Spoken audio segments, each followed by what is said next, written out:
place for any stoppage of TPUSA in the great state of Texas.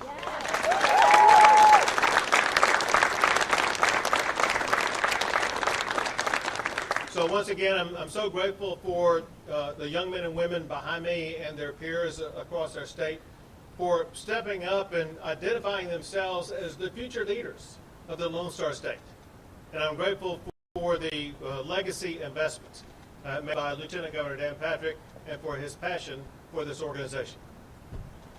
Thank you, Governor, and thank you all for being here. And these fabulous. This is the future generation. This is what makes me feel good about America and about Texas, because we have young men and women all across Texas and across America and around the world who want to be part of what Charlie Kirk started.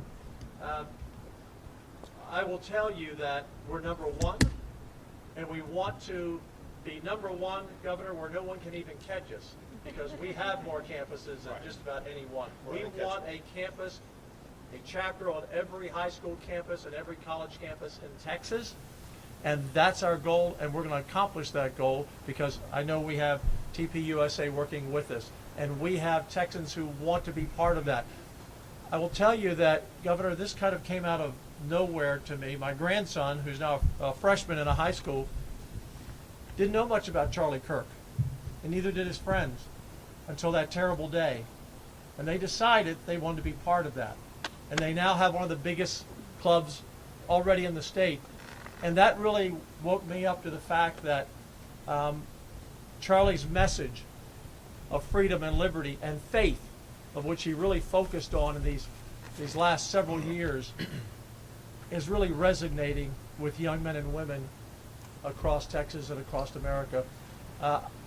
Personally, I knew Charlie, as I know the governor did early on, because Governor, Texas, strong, faith-based state, conservative, we love liberty, we love freedom, and we're able to raise a lot of money in Texas. And so he would come here often when he was starting. And over the years, the dream that he had got bigger and bigger and bigger. And along the way, you became governor, I became governor, and our path got bigger and bigger and bigger. And we stayed in touch, but I had not seen the incredible work that Charlie had done in such a short time. And so I was talking to Josh and some of the executives at Turning Point saying, what can I do to help? We want one on every campus. And I had not planned, this is what the governor is referring to. The Bible says don't let your right hand know what your left hand is doing, but what he's referring to is I decided to make a contribution that I had not planned. At the end of that phone call, when I told him a story that I remember so well, it was on the date of the inauguration in 2017 for President Trump, and we were going to the Trump Hotel to celebrate. And Charlie, who I had known in those years when he was starting out, was holding the door. I just happened to walk in with him. He was holding the door, and he had some very nice things to say about me and about Texas and how proud he was. And he said, I want to share my dream with you. So in the chaos of what was going on in the lobby of the Trump Hotel that night, we sat there on a couch, and he told me, Governor, his dream, which a lot of people doubted could ever happen. How could you go to tables like this, on campuses like this, one-on-one, and share your values and have people come up and listen? How could you sit at tables like this and talk with people who disagreed with you, but in a very Christian way, in a very mature way, in a very respectful way? He talked to those who were against him the most. And he at least got them thinking, and many changed their views, and of course many came because they believed in his views, and they came to join Turning Point because they knew this, but they didn't know where to go. They didn't have a group to talk to. They didn't have a group to meet with. So Charlie did so much. And in that call, as we were talking, I just remembered that night like it was yesterday, sitting on the couch, talking to him about his future. And I thought, the Lord just put on my heart, let's make a contribution and pay it forward, because Charlie made the ultimate sacrifice, Governor, for what he believed. You know, we need combatants in this world to stand up for what's right. We should not be ashamed to talk about the things we believe in. We should not be ashamed to talk about our faith, no matter what faith that may be. And Charlie did that, and it cost him his life. So the least we can do for Charlie is to carry on his dream, and his legacy. And I know, because of Turning Point and Charlie Kirk, that Texas will be a greater state in the future than it ever would have been without him, and America will be a better place than it ever would have been if not for Charlie Kirk. So I'm just honored to work with you, and the governor and I, we're going to do everything that we can to be sure Texas leads the world in chapters right here in Texas. Very good. Josh? Hello, everyone. My name is Josh Chifo. I've been with Turning Point since I met Charlie at a Tea Party rally in 2014. He walked up to me and he said, I just started this thing called Turning Point USA in my garage. I'm going to make it cool to be a conservative. Why don't you join me? And saying yes that day was one of the best decisions I ever made. He spoke to a crowd smaller than this, trying to convince them that you could actually convince a young person to be conservative. In the Obama years, that sounded crazy. Fast forward 10 years, and Charlie's seemingly overnight success with the youth vote in 2024, which was largely also due to the work of Tyler Boyer back there, the head of our political operations. That was the result of 12, 13 years of sitting at tables like this. And in the early years, very few people would come out. And year after year after year, he showed up and he brought the truth. So a couple weeks before he passed, he spoke to the board, to some executives, and he gave us a charge. He charged us to put 20,000 Club America chapters all over the country. He was sick of this idea in the American psyche that when you became a teenager, that's when you left the faith. That's when you became liberal. It's almost like conservative parents were scared of that. And he had an idea. What if we create an inverse culture? What if Club America at every high school in the country is where you learn about Jesus, where you learn about the founding of the country, where you learn that you should value marriage and family? And he wanted to get them in high school. We have an amazing college program. We're on almost every major and mid-sized college in all 50 states. But we were only on 1,200 high schools the day that he passed. I am proud to report that 3 months later, we are now on 3,000 high schools across the country.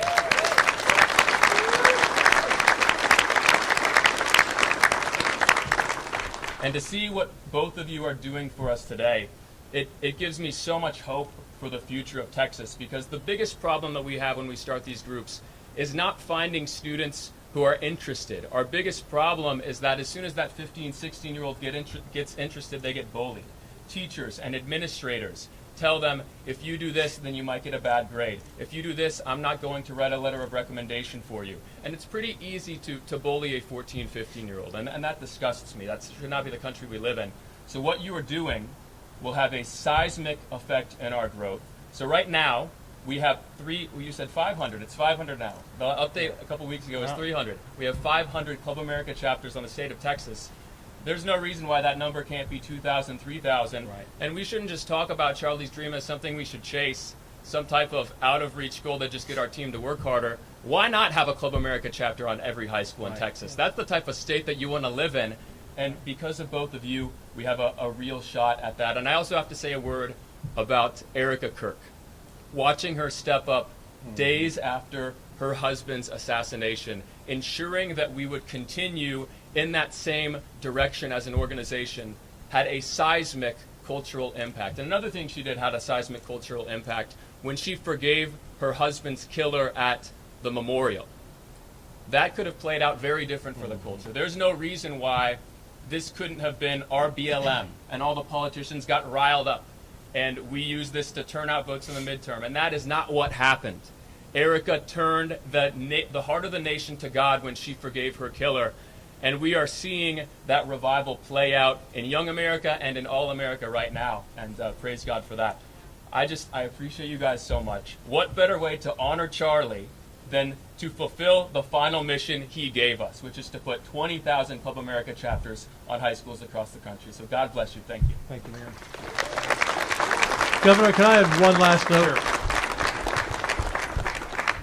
Sure. The president had appointed me as chair of his Commission on Religious Liberty, and we had a hearing scheduled that happened right after we lost Charlie. And we played a clip of Charlie before the first hearing, and we had Hutz Hertzberg from Turning Point to give testimony that day. But Charlie, and I know Mike Morath here is here, our chair, not our chair, our Commissioner of Education, somewhere I saw him in the crowd. And Charlie said, and everyone at Turning Point knows this, but I had not seen him be so descriptive. He said, we're failing our next generation if we don't teach them in our schools before they leave. Where did they come from? And why are they here? And where are they going? If you don't know where you came from and what purpose God has for you in life and where you're heading, you're lost. And that may be, of all the things that Charlie said, one of the most profound, straightforward, simple things I've ever heard. And that should be our mission in our schools with our State Board of Education, with our Commissioner of Education. Very good. All right, we'll take a few questions. Governor and Lieutenant Governor, what do y'all say to maybe families who see this and see this as the state endorsing or mandating for political cause when they want politics out of school? What do y'all say to that who say it's not the state's job, that students should be the ones leading that initiative? So, and I'll let Josh correct me here if I'm wrong about this, but what a lot about Club America and TPUSA is not in a particular political party or anything like that. As I articulate, listen, this is about values. This is about constitutional principles. This is about a restoration of who we are as a country. And I'll take a step further and make this clear. I went to public schools here in the state of Texas. When I went to Duncanville High School, I was a member of the Fellowship for Christian Athletes. FCA still exists today. You can have religious organizations that focus on those values like that are allowed in our schools. And this is just another more modern example of Fellowship of Christian Athletes. And you would endorse this, say if it wasn't TPUSA, let's say if it was a more left-leaning, liberal, progressive group, would you endorse the same kind of initiative that y'all are announcing here? So to be clear, it's highly unlikely I would endorse it. But it doesn't mean that it would not be legal for it to be on a campus. Governor, with Senate Bill 12, there are a lot of changes to clubs on campus and the rules and regulations. How is this impacted by that bill? It's not really impacted by that bill. Two more questions. Governor, has there been any instance of a school in Texas blocking the formation of a Club America? Not that I'm aware of yet. The person who would know that is Mike Morath. I don't see where he is, but... We don't have any complaints yet, but if we do, we will investigate. No complaints yet, but if one does arise, they will investigate. Last question.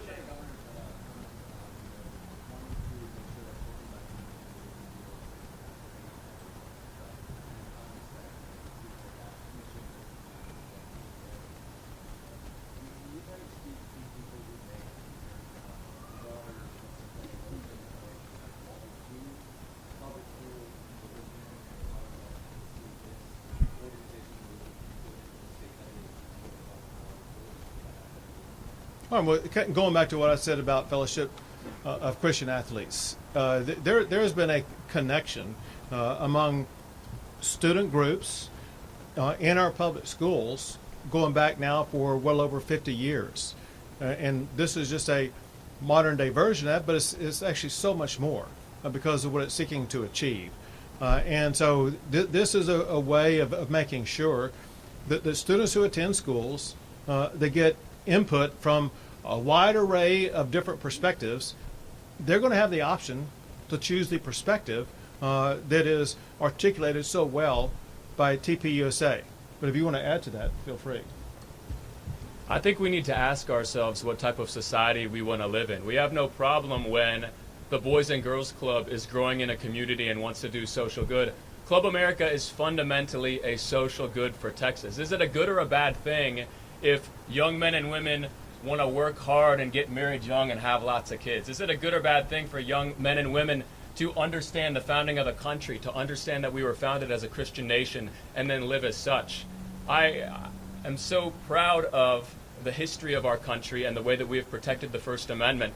And that is why on public schools across the state, there are leftist clubs allowed to meet and there are conservative clubs allowed to meet. But let me tell you, amongst Gen Z, especially young Gen Z, the conservative clubs are 10 times more popular right now. Yes, and let me just add to it. It's one of the reasons that we passed and the governor signed Senate Bill 10, which puts the 10 Commandments back in our schools. And it's my understanding, Commissioner, I don't know if you know for sure, we're maybe around 50% we have the 10 Commandments, because it's done by organizations or individuals who go to the schools, and the schools are required to put them in the classrooms. And we passed Senate Bill 11, which allows for prayer time. And again, we're primarily a Christian nation, but we respect all faiths, and we want to allow that child to have that time if they wish. I've always to pray, to have a moment with the Lord. I've always thought how confused our kids must be when we take them to church and Sunday school every week, and then on Monday they can't recognize the God that they love. And what parent really wants to say to their child, I want you in a school that doesn't teach values? That should be what parents do want. And those values are important.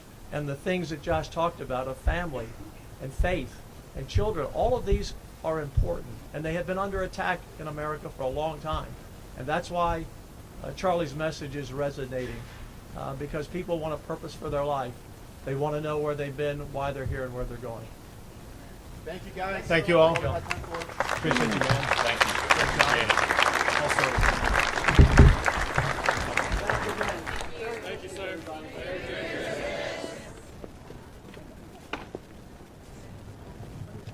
I'll say, oh, I got you again.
Pull my red line.